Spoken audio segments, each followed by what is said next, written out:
자, 안녕하세요. 예스맨입니다. 여러분들의 구독과 좋아요로 이 채널이 유지되고 있습니다.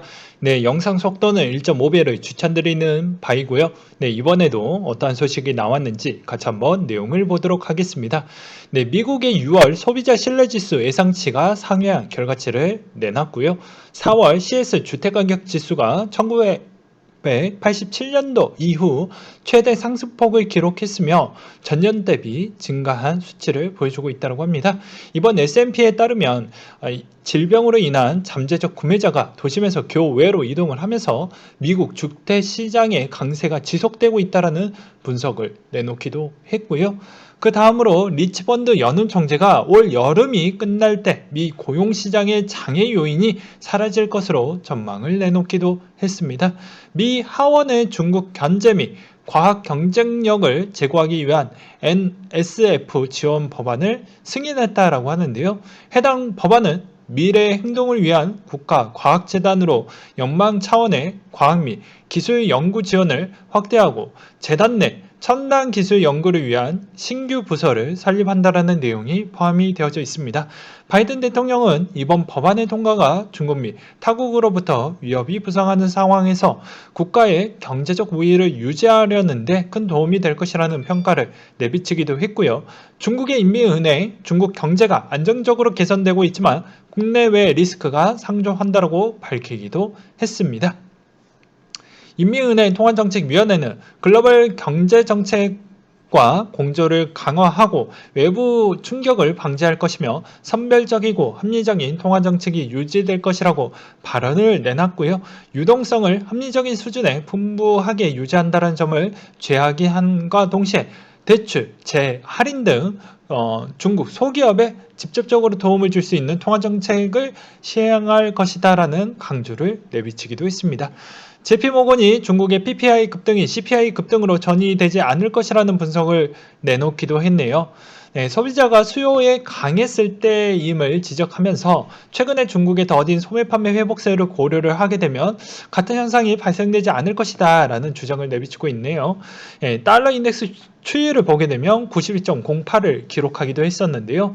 이번 델타 변이 확산으로 인한 경제활동 정상화 지연의 부각됨에 따라 약간 상승의 요인을 받았다라는 내용과 유가 추이를 보게 되면 배럴당 72.98달러를 또 보여주기도 했었는데요. 오펙 회동을 앞두고 경제활동 재개, 여행 수요 급등, 하반기 원유 수요 증가세가 보여서 상승으로 좀 보여주었다라는 내용이 담겨져 있습니다.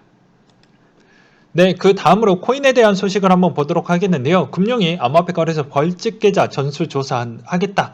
이 내용이 언제까지 이렇게 나올 것이냐. 국내에 관련된 소식은 아무래도 이제 7월 달부터 원래 6, 7, 8, 9까지 아마 나올 것인데 이미 6월 달이 지나갔으니까 아무래도 8월 달 때까지는 여러분들이 국내에 안 좋은 소식은 계속해서 들을 수밖에 없는 실정은 감안하시면서 좀 보셨으면 좋겠어요.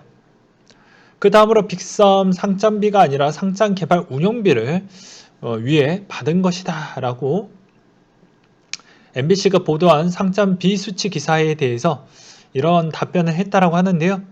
저는 말을 아끼도록 하겠습니다. USDC 몇 달 내 블록체인 10개에서 10개로 확장 가능성이 보여진다. 최근에 이제 USDC가 나는 규제에서 아주 자유로워요 라고 광고를 하고 있죠. 홍보를 하고 있죠.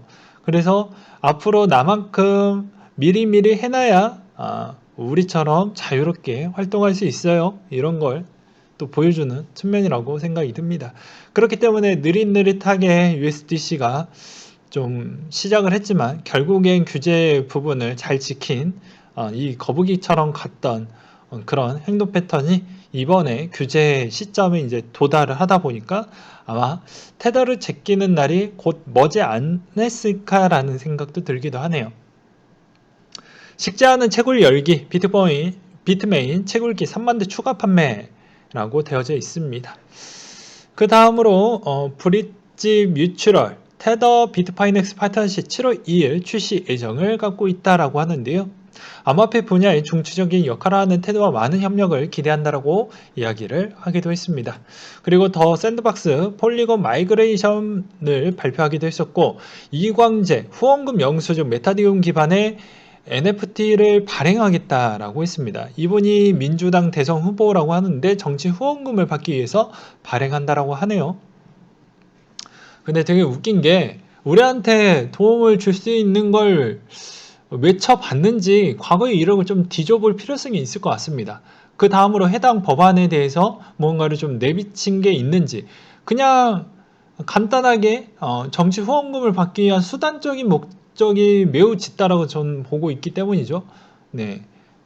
그래서 솔직히 말을 하면 이 정도까지만 이야기하도록 하겠습니다. 예. 카나안이 중국 체급업 규제 후 매출 80% 급증했다라는 내용이 나왔는데요. 카나안 CEO가 최근 인터뷰에서 이번에 체급업 제한 조치로 매출이 80% 넘게 늘었고 해외에서 비롯됐기 때문이다 라고 되어져 있습니다.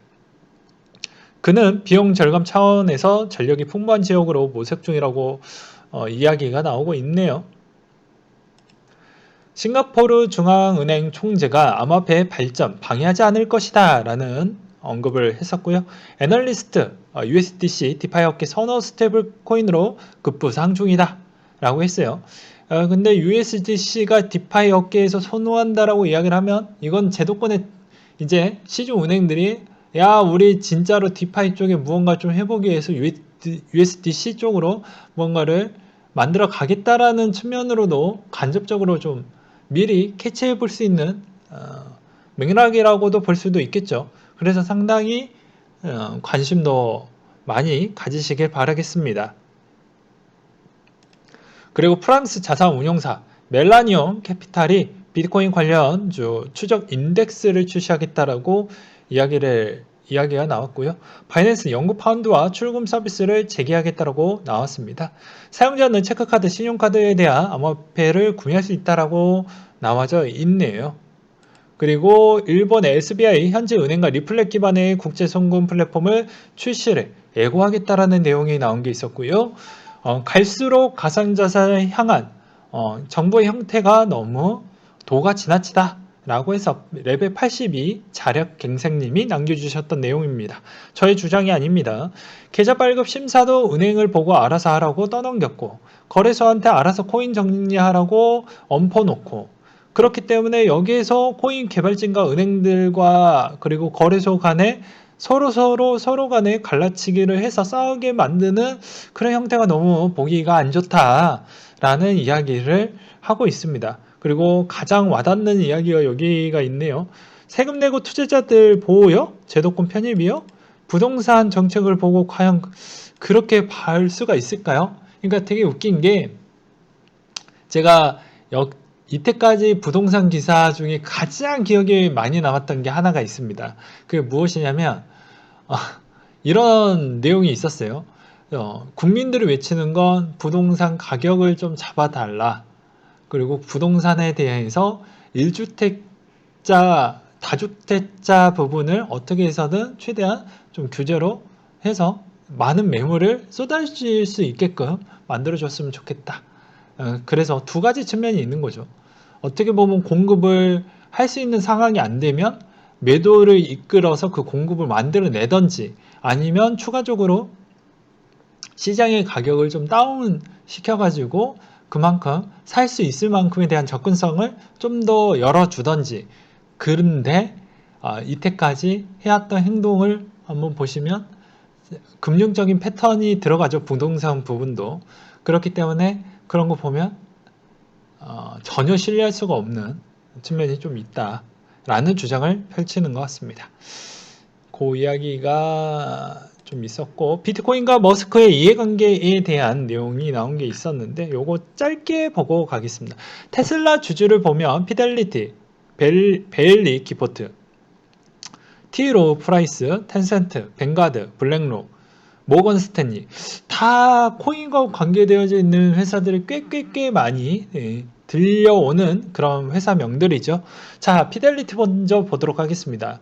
피델리티, 골드만삭스, 바네크, 위즈덤트리 등 대형 자산 운용사 8개가 SEC에 비트코인 ETF 상품 승인을 해놓은 상태이고, 벨리는 암호화폐 지가 서비스 블록체인닷컴에 1억 달러를 투자한 결과가 있습니다. 티로 프라이스 같은 경우에는 최근에 볼티모어 비즈니스 저널과 인터뷰에서 아직 성숙되기까지 멀었다라고 했는데, 여기에서 상당히 긍정적인 메시지를 내비치기도 했었고, 텐센트 같은 경우에는 5년 안에 블록체인 클라우드 인공지능에 대한 5천억 위안에 투자할 계획을 갖고 있다라고 해서 블록체인 회사 부분을 하고 블록체인 기술에 좀 매우 긍정적으로 접근성을 열어두고 있는 기업이고요. 뱅가드 같은 경우에는 피델리티, 뱅가드, 미국 3대 자산 운용사 암호화폐 채굴 관련 주요 기업들의 주식을 매입하고 있는 것을 나타내주고 있습니다. 블랙록은 뭐 매번 나왔죠. 우리가 매번 코인 볼 때마다 나왔던 내용이니까 아실 것으로 보여지고요. 그 형태로 선물이 가장 큰 부분이라고 보시면 될 것 같습니다.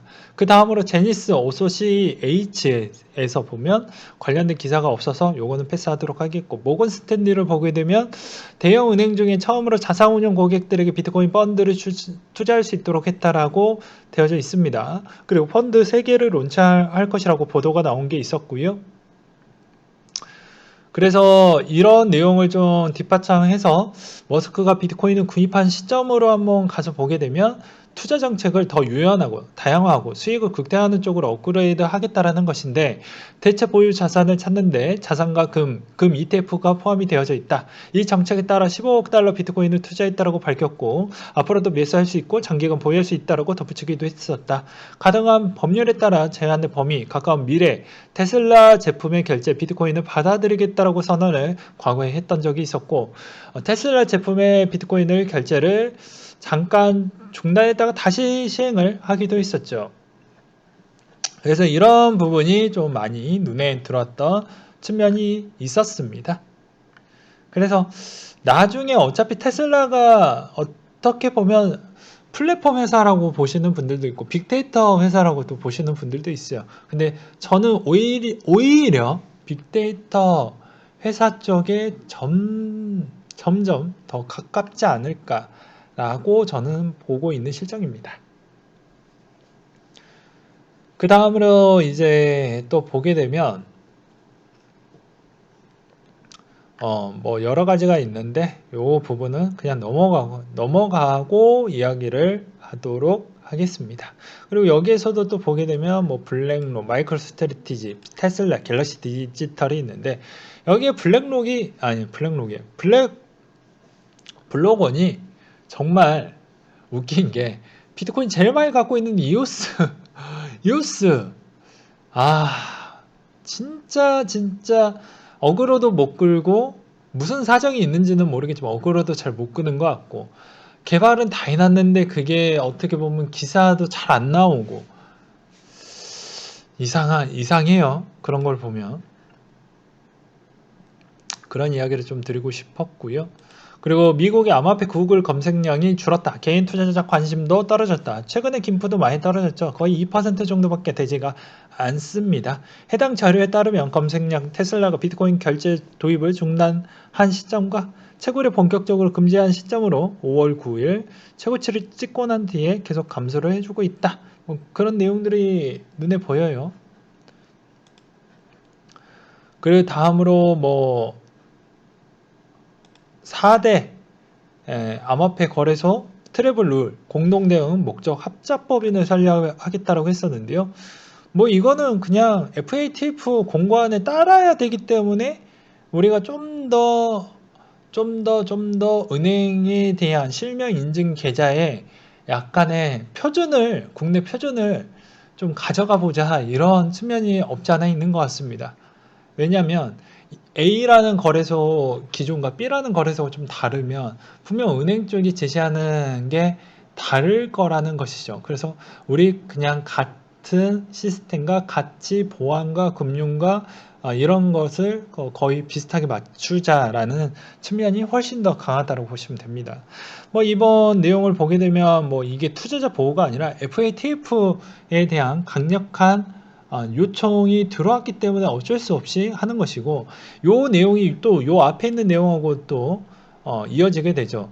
계좌 발급 신사도 은행 보고 알아서 하라고 떠넘겼죠. 그러니까 나중에 청와대의 입장은 똑같습니다. 야, 내가 시킨 거 아니다.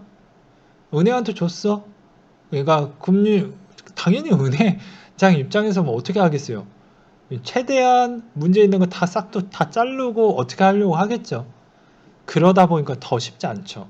그리고 거래소도 야, 은행이 이렇게 까다로운 형태로 지금 하고 있으니 거래소한테 얼마나 더 갑질을 많이 하겠습니까? 너 라이센스 재계약하려면 이 정도만큼은 해와 라고 하니까 이거 하려면 중소형 코인도 좀 정리를 해야 되는데요. 해! 그럼 네 할 뻔이지 내 할 바냐? 하면서 이렇게 나오는 거죠. 그러다 보니까 어쩔 수 없는 그런 피해가 이루어질 수밖에 없다라는 거. 그런 측면이 좀 있었고요. 이제 여기에서 이제 여러분들한테 팁을 좀 드리도록 하겠습니다. 100만 원 이하의 암호화폐가 전송되거나 개인에 청소했을 때 이 규정은 적용되지 않는다. 이게 암호화폐만 그러냐? 아니에요. 다 똑같습니다. 이것을 저는 우회해서 알아서 해석하시길 바라겠습니다. 대놓고 이야기는 못하겠네요. 요 정도만 얘기해도 아마 들으셨을 거라고 봅니다. 네, 규제의 사각지대 뭐 요 정도 힌트 드렸으면 되겠죠. 트래블 룰은 3월 25일부터 적용이 된다라고 되어져 있네요. 이것도 어떻게 보면 연기 겁나게 해놓고 이제 저 이상 이 이상 더 이상 연기는 없어요. 제가 보기에도. 그러니까 그 점을 좀 참고하셨으면 좋겠습니다. 그리고 비자 암호화폐 부서는 NFT, 디파이어 같은 분야의 전문가를 고용하겠다라는 내용이 나왔습니다. 비자가 이렇게까지 많이 하는 배경은 최근에 비자에 대한 비자 주식도 엄청나게 많이 올라오기도 했거든요. 이렇게 쭉 올라왔어요. 근데 안 좋은 점이 하나가 있죠.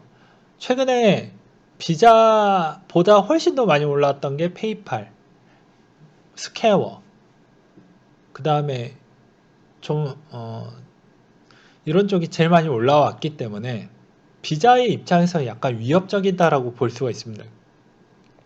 더 쉽게 이야기하면 이런 거예요. 카카오뱅크가 있는데 시중에 신한은행하고 우리은행하고 뭐 등등 이런 은행들이 있을 거 아니겠습니까? 하나은행이나 뭐 이렇게.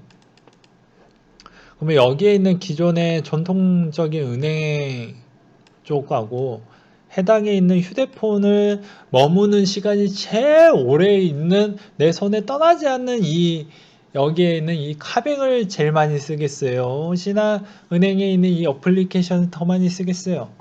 그거랑 비슷한 겁니다. 그러면 당연히 이제 카드 쪽도 이제 조만간에 똥줄 탈 확률이 매우 높죠. 왜 그러냐면 플랫폼 쪽이 확장을 한번 시작을 하게 되면 쫙쫙 이제 펼칠 것입니다. 펼치게 되면 하나 둘씩 다 먹게 되어져 있으면 카드의 입지가 점차 줄어들죠. 그래서 최근에 이제 카드사들이 갑에 있는 위치를 좀 더 내려놓고 요새 카카오가 뭐 해당에 있는 기존의 뭐 삼성카드나 이런 쪽하고 다 연합해가지고 제휴해가지고 카드를 출시하는 이유도 그런 거라고 보시면 될 것 같습니다. 예, 그래서 그렇게라도 좀 연명하려고 하는 그런 여지가 좀 보인다. 앞으로의 카드사에 대한 방향과 미래가 좀 더 핀테크화 되어져 있지 않으면 아마 과거에 많이 올랐다라고 해서 앞으로도 계속 올라간다. 이렇게 표현하기에는 좀 어려울 것 같아요. 네, 오늘은 이 정도까지 준비를 했고요. 항상 여러분들한테 힘이 되고 도움이 되는 예스맨이 되도록 하겠습니다. 네, 이상으로 마치도록 할게요.